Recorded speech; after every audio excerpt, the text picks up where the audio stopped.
friends, இன்னைக்கு ஒரு ஹெல்த்தியான ரெசிபியை பார்க்க போறோம். ஜவ்வரிசி இட்லி. வாங்க அதுக்கு தேவையான பொருட்கள் என்னன்னு பார்க்கலாம்.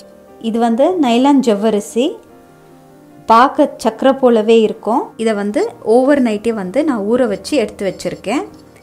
எந்த பவுலில் ஜவ்வரிசி எடுக்கிறோமோ அதே பவுலில் ரவை தயிரையும் எடுக்கணும். இது ஊற வச்சதுனால உங்களுக்கு அதிகமான குவான்டிட்டியாக தெரியுது. அதை இந்த பவுலில் தான் எடுத்திருக்கேன். இதே பவுலில் ரவையும் தயிரையும் எடுத்துக்கணும்.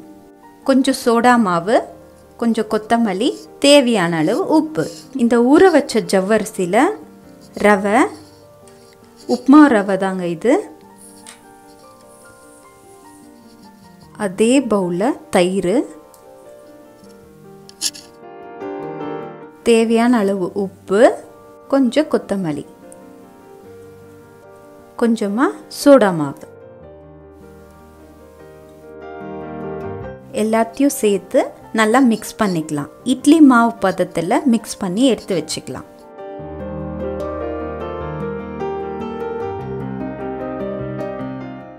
நல்லா புளிப்பான தயிராக இருந்தால் ரொம்பவே நல்லாயிருக்கும். இதை ஒரு 15 minutes கிட்ட ஊற வச்சுட்டு அதுக்கப்புறம் இட்லி தட்டில் இட்லியாக ஊற்றி எடுத்துக்கலாம். இந்த ஜவ்வரிசி இட்லி கூட ஒரு பெஸ்ட் காம்பினேஷன் சட்னியும் நம்ம சேர்த்து பண்ணிக்கலாம். என்னன்னு பார்த்தீங்கன்னா ஆனியன் கிரவுண்ட்நட் சட்னி.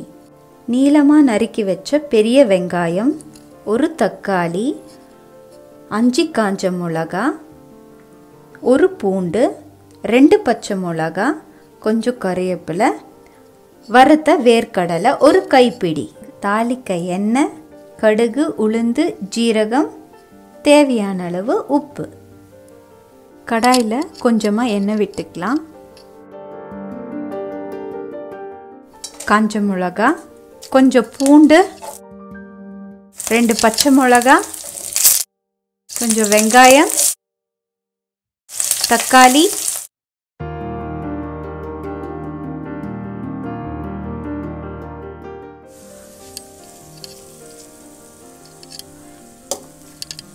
வெங்காயம் தக்காளி எல்லாம் நல்லா வதங்கிடுச்சு.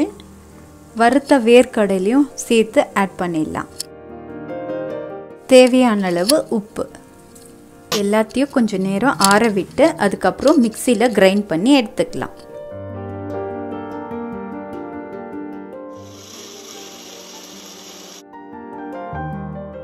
சட்னியை தாளிச்சிக்கலாம். அதுக்கு கொஞ்சமாக எண்ணெய் விட்டுக்கலாம். எண்ணெய் காஞ்சிச்சு. கடுகு, உளுந்து, ஜீரகம், கொஞ்சமாக கறிவேப்பிலை, அரைச்சி வச்ச சட்னி,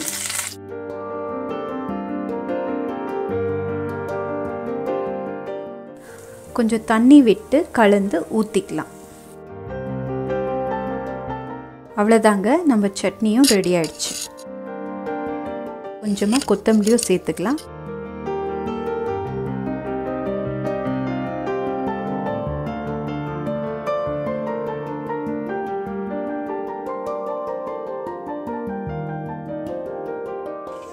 இப்போது இட்லி வச்சிடலாம். இட்லி ஒரு 10 நிமிஷம் கிட்ட வேக வச்சு எடுத்துக்கலாம்.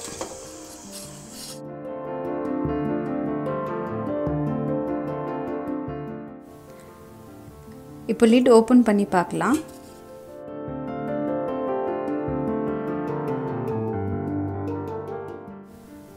வாவ், நல்லா சூப்பராக வந்திருக்கு. நல்லா கண்ணாடி மாதிரி இருக்குது. வழக்கமாக இருக்கிற இட்லி போல் இல்லாமல் டிஃப்ரெண்ட்டாக இருக்குது.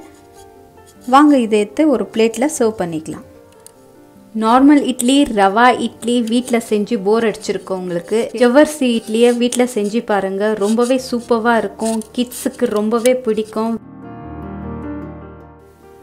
இந்த ரெசிபியை வீட்டில் செஞ்சு பாருங்கள். செஞ்சு பார்த்துட்டு எப்படி வந்ததுன்னு கமெண்ட் செக்ஷனில் சொல்லுங்கள். இந்த வீடியோ உங்களுக்கு பிடிச்சா லைக் பண்ணுங்கள், ஷேர் பண்ணுங்கள், சப்ஸ்கிரைப் பண்ணுங்கள். தேங்க்யூ. நெக்ஸ்ட் வீடியோவில் பார்க்கலாம். பாய் பாய்.